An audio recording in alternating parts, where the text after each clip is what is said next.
The Mudita Pure. Simplicity in its purest form. It's distraction-free, it gets to the point, and it does what it needs to do. At one of the heaviest price tags to date, this is the Mudita Pure EINK smartphone, or rather a 2003 looking brick phone. Now, not to be too critical, but we'll give you a little bit of a backstory. This was released in 2021, and last time I checked, it's May of 2024. But we'll get into that in a second. EINK smartphones are few and far in between. Few of them exist, and less of them are actually being sold to this very day, so it is fitting that because we have a little bit of downtime after the Kobo coverage is cleaning up nicely, so we'll get into the Mudita Pure phone review.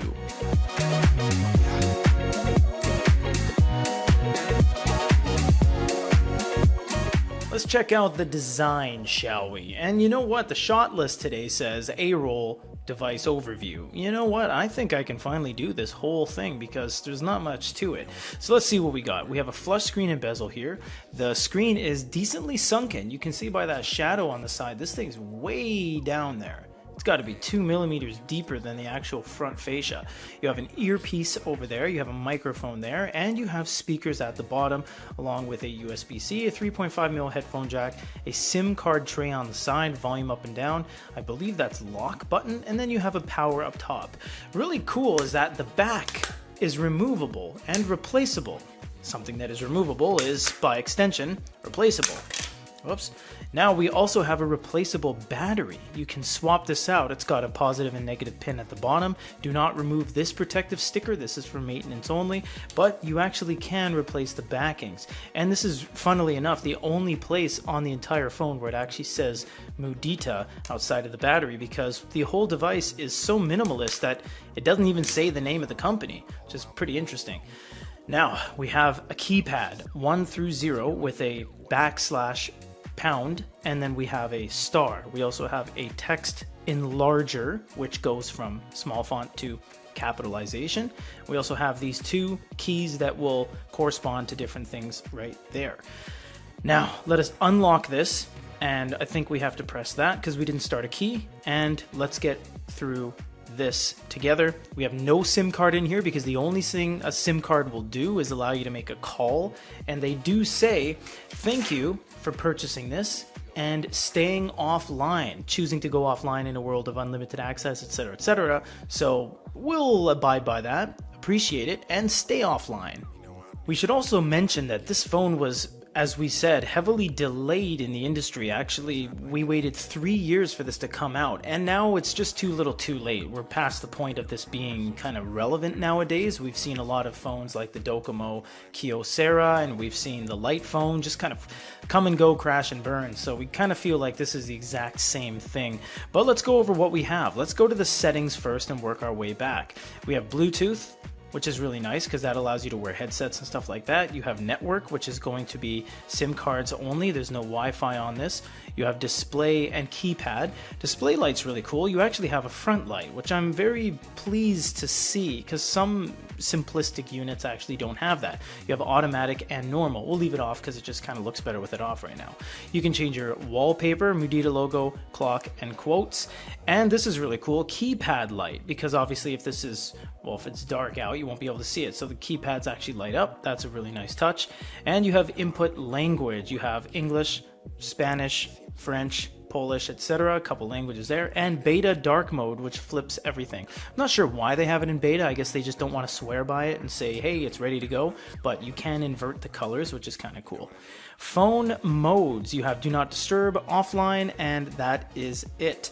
Going over to apps, you have phone, messages, alarm clock. Well, there you go, guys. There's your apps. Security, we have auto lock and lock screen passcode. Passcode will allow you to insert a passcode, so you would just do, 1653 and put it a couple times to make sure there's no discrepancies between the first input and the second input, and there you go. About Your Pure will just give you some regulatory information, and it will tell you your serial number, IMEI, etc. You can change the unit language as well as the input language, so it'll be just different that way. Date and time, you can do automatic automatic date and time based off of your SIM card. We don't have one in, so that'll do that. Certification, SAR, and factory reset are pretty straightforward, just procedural stuff. That's basically it for settings. There's only one screen, and that's the entire thing. Messages is going to be your messages. Well, that's basically it. You can press the left message to start a new one. Then when you click in the middle, it'll say there's no contacts yet. So once you have a contact, you can go down and start a message. Now, you might wonder, it's going to be T9 input basically, which means you'll have to press the key corresponding to how many presses it'll take you to get to that thing. So for example, I wrote C. If I wanted to write Carl, I would then do an A, and then R would be 3 of those, and then L would be 3 of those. This is harking back to like 1999 when you had those Siemens phones and those Nokias and AudioVox and stuff like that, because this is what I grew up with as well in the 80s and 90s. Being born, you get this kind of input because there's no way to get a full QWERTY. It's not possible. And there's no Bluetooth peripheral for keyboards, in which case that would be ridiculous to carry around a Bluetooth keyboard for that matter.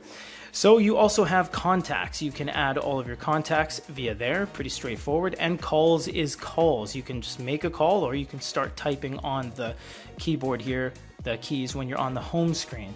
We'll save music till the very end and show you some music. Tools, you have notes and calculator. Notes is going to be to jot down a note. I find this pretty funny because again, you're living and dying by this T9. So if I said groceries, I'm not even going to type all that out, but it would be GROCE.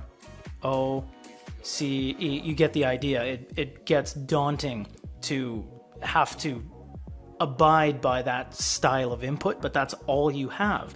And you might say, I don't need that. That's not why I'm buying it for. Why is there notes then? Calculator is really cool because this actually jumps into a level of efficiency by having the numbers ready. 23 plus 11 equals, boom, there you go. So that's actually beneficial to have a keypad, which is really nice. Alarm is alarm. It's just going to be an alarm clock, pretty straightforward. That's technically another app. Calendar is going to be calendar, so you'd be able to go to something like this and you can't even click on it, which is a little bit strange because if they allow you to do notes and they take it as far as giving you these applications to jot things down, why wouldn't they allow you to jot anything down on the calendar? I feel like they've really missed the boat on that one. Now finally, before we get into music, meditation. You'll notice on a lot of their things, their clocks, their e-paper enabled clocks, they have this meditation thing where it just plays these soothing sounds. You can actually do that on this as well. You can go over to options, you can go preparation time, meditation counter, however many seconds you want it to be, and then just simply say start.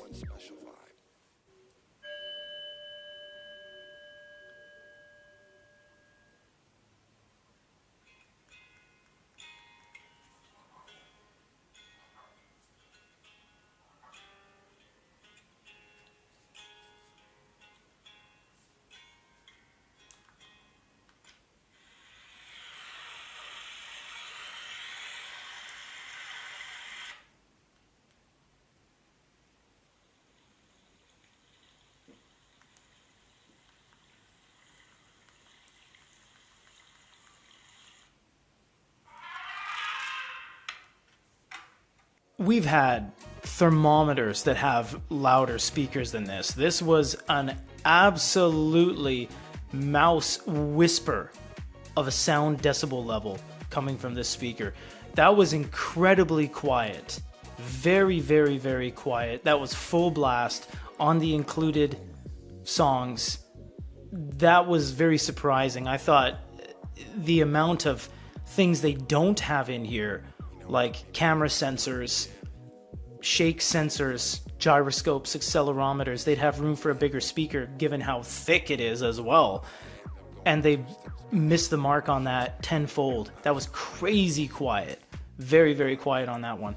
Before we wrap up here, we're going to weigh this because it is important to at least get a baseline as to how heavy this is. Now, a standard smartphone with just a gel silicone case sitting around 230 grams, and the Mudita is coming in at 125, so 126. It is fairly lightweight. I'm not gonna knock them for that because it's quite nice to hold. There's nothing bad about this at face value. I mean, it's good to hold. The buttons press really nice. It looks fine. There's no qualms with that. But is this a replacement for your smartphone? That's completely subjective. I would say absolutely no chance that is happening. I don't use LinkedIn and Snapchat and Twitter and X and Instagram. I don't even have them installed on my phone. So it does come down to the individual person, but this is so far past the point of being too simple that it just makes it unusable. I can see this as a great solution for fleet phone solutions for a company. This would be great. But the thing that hurts this the most is that it's not $73. It's $459. So you can't even buy 6 of these for your company employees and say, hey guys, keep this on your person at all times because it's the same size as a candy bar. That's not the case here. The case is that this is actually the same, if not $100 more than a capable smartphone. And that absolutely kills the entire deal for this particular device. So tonight, I'm just gonna let this one ride. You know what I mean? Simplistic, lightweight, and modular with its removable back and replaceable battery makes this an absolute go-to for anyone that wants a simple, no-frills device. But the cons are heavy. This device can't do anything. It was outdated before it was even released, and its price tag is astronomically high at over $450 USD. The cons heavily outweigh the pros on almost every comparable section. It's hard to justify such a price tag for a unit that can literally do nothing. Look, I understand distraction-free is important, but when it comes down to it, this is so far past the line that the line is a dot. We always say that we want simplicity, but when we get it, it's never truly enough. When you need one special vibe.